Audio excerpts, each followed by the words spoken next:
Oi, gente, tudo bom com vocês? Bom, mais um teminha polêmico aqui. Nem toda volta de casamento é igual a casamento restaurado. E por que eu resolvi trazer esse assunto com vocês, né? Aproximadamente depois de um ano, né, que eu estava separada, foi quando eu comecei a encarar meu desejo de forma mais amadurecida. Por quê? Porque durante o meu primeiro ano foi um ano de muito sofrimento e muito foco na restauração. O meu esposo saiu aproximadamente 3 dias depois do nosso aniversário de casamento. Então eu coloquei na cabeça que no ano seguinte ele ia voltar. Porque todo aquele turbilhão do aniversário, do casamento, ia vir à tona, enfim. Então, quando não aconteceu, eu comecei a olhar a minha situação sem tirando o foco humano. Foi quando eu olhei pela perspectiva, enfim, eu olhei pela perspectiva divina, né? E não a questão humana. E, e ter essa constatação de que eu não estava no controle da minha situação é quando realmente começou o meu processo de descansar no Senhor. Tudo aquilo que eu tinha conhecido, tudo aquilo que eu já tinha aprendido, começou a ser praticado dentro do meu coração. E esse processo do descansar no Senhor, ele vem acontecendo desde então. Já vai fazer quase um ano de novo, porque foi em setembro do ano passado. E quando esse processo do amadurecimento espiritual começou a acontecer na minha vida, eu vou entrar no assunto agora. Eu comecei a olhar para tudo que a gente vinha fazendo de forma mais crítica ainda. Então, qual foi uma das críticas que eu fiz aos testemunhos de restauração de casamento? Sempre que eu escutava, né, os testemunhos, e me edificavam, sim, também, mas assim, eu sempre tive as anteninhas de vinil muito ligadas, mas eu deixava passar. Mas assim, quando eu escutava um testemunho, eu dizia, não, mas isso aqui não bateu muito aqui. Isso aqui também não. E aí eu criticava aqui e ali, mas eu comecei a olhar realmente de forma mais profunda os testemunhos. E quando eu escutava, né, eu lia um testemunho, eu chegava num ponto que eu dizia, não me edificou em nada essa história. Por quê? Porque era apenas uma história de um retorno de um casamento. E como assim, né? Um retorno de um casamento. A pessoa contava tudo o que tinha feito. Eu fiz isso, eu corri atrás dele, ele veio atrás de mim, depois a gente não deu certo, a gente ficou não sei quantas vezes, e depois ele ia embora, e ficava com a outra e voltava pra mim, aí eu ia atrás, e ele vinha, aí depois eu não quis mais, aí eu comecei a namorar, e foi aí que ele veio atrás de mim, a gente voltou, e nosso casamento foi restaurado. Então eu comecei a ver muitos testemunhos assim de orar, de fazer campanha. Aí eu subi no monte 3 vezes, aí meu marido voltou. Aí eu fiz o jejum dos 40 dias e meu marido voltou. Aí eu circulei o escritório dele cantando trombeta e aí ele voltou. Então eu comecei a ver disparidades que não tinham nenhuma relação com Deus, nem com a palavra de Deus. E não só isso, eu comecei a saber, por conta do grupo que eu participava, e por saber mesmo, até de pessoas próximas, de testemunhos de restauração, entre aspas, né, de volta de casamento, que já tinham se desfeito. E quando eu entendi que, na verdade, isso, a volta de um casamento, não é igual à restauração de um casamento, eu também aprendi que nem toda separação é deserto. Nem todas as pessoas que se separam, elas caminham um deserto com o Senhor.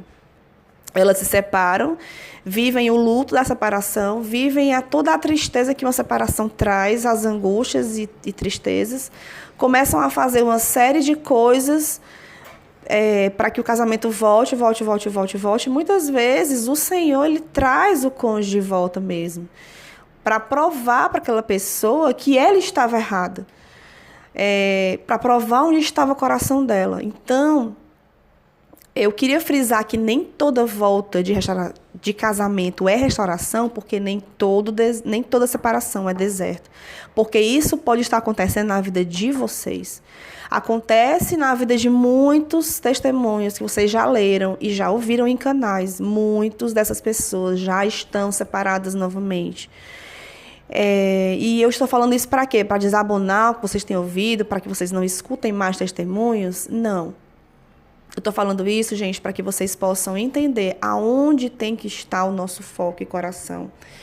O que é infalível? O que é que você vai escutar, ouvir, ler e não terá controvérsia? O que é que você pode ter como fundamento de uma restauração pessoal? Onde que o teu coração vai mudar? Como que a tua história vai mudar? Se você mergulhar no que Deus te deu, a maior revelação que Deus deu é a palavra dele. E em 2 Timóteo 3, 16, 17 diz assim: toda a escritura é inspirada por Deus e útil para o ensino, repreensão, correção, instrução na justiça, para que o homem de Deus seja apto e plenamente preparado para toda boa obra. Como que você pode estar preparado para enfrentar o que nós estamos enfrentando? Apenas se você sentar e ouvir do Senhor a instrução que Ele tem para te dar. Eu posso falar aqui com você, eu tenho tentado dizer isso para vocês praticamente todo o áudio que eu escuto. O que tem me mantido em pé durante todo esse tempo?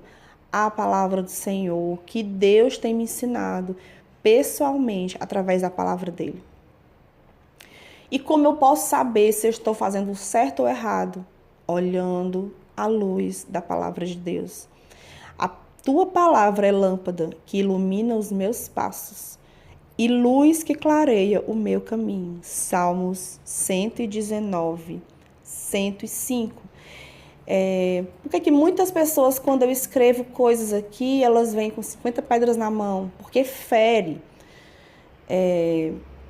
Muitas pessoas que eu jogo a palavra, e eu faço isso de maneira, às vezes, dura mesmo, porque a palavra de Deus, ela não é singela, sabe? Eu cheguei ao ponto de criticar até, enfim, canais renomados que botam aquelas mensagenzinhas de autoajuda. Ai, Deus é bom, amo você, papapá. Só que assim, a palavra de Deus, ela não é só isso. Ela não é para te fazer bem. Ela não é para te deixar confortável, feliz. Não, a palavra do Senhor, ela é feita para ensinar, corrigir. Como que você vai pegar um pau que é torto e desentortar? Quebrando, gente, quebrando. E em Jeremias 23, 29 diz assim: não é a minha palavra como fogo? Pergunta o Senhor. Como um martelo que despedaça a rocha. Então, a Bíblia, ela nos traz essa conotação de destruição. Quando você começa a ler a palavra de Deus, é quando você começa a entender que você não vale nada, que muito provavelmente o seu marido e essa mulher que está com ele são melhores do que você. Por que Deus está tendo misericórdia deles e não de você? Vocês já pararam para pensar? Porque esse questionamento eu já fiz. Nesse momento, de todas as pessoas que estão aqui ouvindo e estão separadas, precisam entender. Deus está sendo misericordioso com o seu marido adúltero e infiel e com a amante dele, ou a sua esposa e o amante dela. Então, por que Deus está tendo misericórdia deles e não de você? Alguma coisa tem, gente. Então, quando você sai, como é que você sai do patamar de vítima para vilão? Quando você olha quem você é diante de quem Deus é. E quem vai te apresentar isso? É a palavra de Deus. Na hora que você entender, ou começar a entender, talvez a gente nunca entenda, mas na hora que você começa a conhecer a Deus e começa a se conhecer e começa a entender o quão bom e maravilhoso Deus tem sido contigo, mesmo permitindo tamanho sofrimento. Então, gente, quando eu apresentar alguma coisa aqui que você se sentir extremamente ferido, eu acredito que assim, pela intenção de realmente trazer a vocês as verdades, eu não trago a vocês o que vocês querem escutar. Se vocês pararem para pensar, as coisas que eu trago, elas são difíceis de ouvir. E eu digo isso pra vocês, gente, porque eu, brincando com a Débora, eu sou a maior assídua do meu canal, porque se as minhas visualizações contassem aqui, eu acho que eu seria a maior youtuber do Brasil, porque eu escuto essas coisas que eu coloco aqui 10, 20 vezes. E Deus me ensina através do que eu aprendo, né? Porque o que eu tenho passado para vocês é o que eu quero aprender muitas vezes, ou o que eu tenho aprendido. E, e a palavra de Deus, ela é viva mesmo, né? Lá em Hebreus 4:12 diz que ela é viva e eficaz. Ela é mais afiada que qualquer espada de 2 gumes. Sabe que a espada de 2 gumes, ela corta, ela tem 2 lâminas. Ela corta quando entra e corta quando sai. Então, a palavra de Deus, ela corta você quando ela entra no seu ouvido, no seu coração, na sua mente. E quando você proclama a palavra de Deus, ela corta de novo. Então, eu sou cortada 2 vezes, gente. Se vocês proclamarem a palavra de Deus, isso também vai acontecer com vocês. E ao ponto, ela é tão cortante que ela é ao ponto de dividir alma e espírito. Quem consegue, gente, pensar nisso? Para mim, alma e espírito, elas são uma coisa muito, muito misturada, né? Quem consegue dividir alma e espírito? A palavra de Deus. Ela divide juntas e medulas. E quem é que pode julgar os teus pensamentos? A palavra de Deus. Julga os pensamentos e as intenções do coração. Então, você quer fazer uma autoanálise? Coloca os teus pensamentos à luz do que a palavra diz. Então, quando eu trouxer a palavra de Deus para você, não rebata a mim, porque você, na verdade, quer rebater o que o Senhor está dizendo. Isso foi uma coisa que a Débora me falou. Milena, quando você vê as afrontas, as pessoas não querem machucar você, elas querem machucar Deus. E não podem, né? Não tem como fazer isso, porque quem está apresentando a verdade, ela quer ir contra aquela verdade. Então, por exemplo, tem teólogos, pessoas, enfim, em geral, que chegam para mim, chegam nos áudios e dizem que podem casar de novo, sofrer adultério, aquela blá blá blá que a gente já sabe. E eu apresento a verdade para ela. Então, muitos começam a questionar e eu não questiono a palavra de Deus. Eu só jogo a palavra de Deus. E eu deixo que o Senhor plante nos corações que Ele quiser. Eu não discuto Bíblia. Eu não questiono quem quer ficar em pecado. Assim, amém. Amém no sentido de tchau. Deus não precisa de advogado, né? Porque a própria palavra, ela se basta. Eu não preciso defender a Deus, ele não precisa de advogado. Quem precisa de advogado sou eu junto a ele, não o contrário.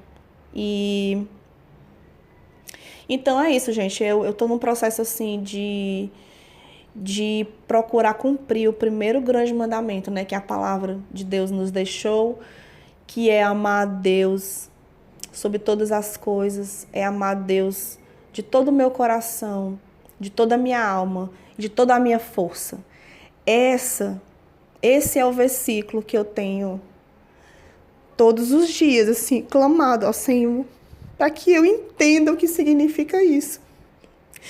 Porque eu quero cumprir o que diz em Tiago 1:22. Ser praticante da palavra e não somente ouvintes, né? Enganando a nós mesmos. Eu não quero conhecer a palavra, porque conhecer a palavra é maravilhoso, mas eu quero praticar essa palavra, porque se eu não viver aquilo que eu tenho aprendido, essa palavra é morta. Quantos teólogos estão em pecado? Quantos ateus conhecem a Bíblia mais do que os cristãos? Então, conhecer a palavra, gente, ouvir o que eu estou dizendo, não vai mudar a sua vida. Não muda a minha, não vai mudar a sua. E o que vai mudar é a gente conseguir praticar o que a gente tem aprendido. E a gente só consegue isso com a ajuda do Espírito, com o entendimento que o Espírito nos dá pessoalmente. Então, a importância de você sentar e ouvir a Deus de forma pessoal é como Deus vai te tratar e te curar. E amar a Deus sobre todas as coisas, né? Como que eu posso amar a Deus? A primeira coisa que eu já aprendi é o que ele diz na palavra, né? Aquele que tem os meus mandamentos e os guarda, esse é o que me ama. Então, conhecer os mandamentos de Deus, guardar no coração e praticá-los de toda a minha alma, de todo o meu entendimento, de todas as minhas forças. Essa é a primeira forma que eu tenho de amar a Deus de todo o meu coração. Então, assim, gente, eu realmente decidi que eu não postaria, pelo menos não postaria testemunhos por enquanto de restauração de casamento. Eu recebo relatos de testemunho aqui nos comentários, no e-mail. Fico muito feliz em conhecer as histórias, louvo a Deus junto com a pessoa que me envia. Mas eu realmente decidi não postar. Muitas pessoas me questionam, cadê os testemunhos de restauração do seu ministério, né? Primeiro, eu não tenho um ministério. O meu ministério é falar a palavra de Deus. E eu falo de Deus não só sobre casamento. Eu tenho primos, tios, amigos do trabalho, colegas de convivência. E eu falo sobre Deus porque o Senhor está no meu coração. Não tem como eu me relacionar com qualquer pessoa e não falar de Deus para ela. Mas assim, eu decidi realmente não postar testemunhos de restauração de casamento, porque eles não são 100% verdade. Nem tudo que acontece dentro de um testemunho serve para edificação. Muitas vezes até testemunhos servem de pedra de tropeço. Porque a pessoa às vezes atribui a outras pessoas a sua bênção. Obrigado ao pastor fulano de tal. Eu devo a minha restauração à irmã fulano de tal, do blog tal. Do canal tal, enfim. Mas assim, o que eu penso é que cada um que tiver seu casamento restaurado, entregue no altar de Deus, sabe? Entenda que aquilo ali é presente do Senhor. Não é mérito seu, nada do que você fez ou fará traz um cônjuge de volta. Nada, gente. Nada do que nós fazemos, nenhum programa, nenhuma oração, nenhum jejum, nenhuma campanha, nada mirabolante do que você possa imaginar. Nem se pessoas fizerem milagres de abrir o mar de novo, de fazer todos os milagres que Moisés fez, decifrar todos os sonhos igual a Daniel, nem a pessoa com todo esse poder, ela tem poder de trazer e mudar um coração, trazer a pessoa de volta ou mudar um coração. Nem você e nem ninguém. Apenas Deus pode fazer isso. E o seu clamor deve ser: Pai, me faz uma pessoa restaurada, me quebra e me faz de novo. Assuma esse compromisso de suportar a disciplina do Senhor, porque não é fácil. E entregue-se nas mãos do oleiro, porque ele vai te quebrar, mas ele vai estar contigo em todos os momentos. Ele vai te quebrar e refazer junto com você. Ele não vai te abandonar como o inimigo faz. Porque o inimigo te dá o que você quer e quando você está no chão, ele te abandona e ele te oprime, porque ele quer tua alma. Só que o Senhor, ele quer você por inteiro. Ele não quer só sua alma. E se ele quiser sua destruição de forma momentânea, é por amor e para te ensinar a ser alguém mais parecido com ele. Então, a palavra do Senhor, ela deve ser sempre o nosso norte. Em Josué 1:8 diz assim: não deixe de falar as palavras deste livro da lei e de meditar nelas de dia e de noite, para que você cumpra fielmente tudo o que nela está escrito. Só então os seus caminhos prosperarão e você será bem-sucedido. É isso, gente. Fiquem com Deus. Obrigado por vocês estarem comigo nessa jornada. Agradeço a Deus pela vida de cada um.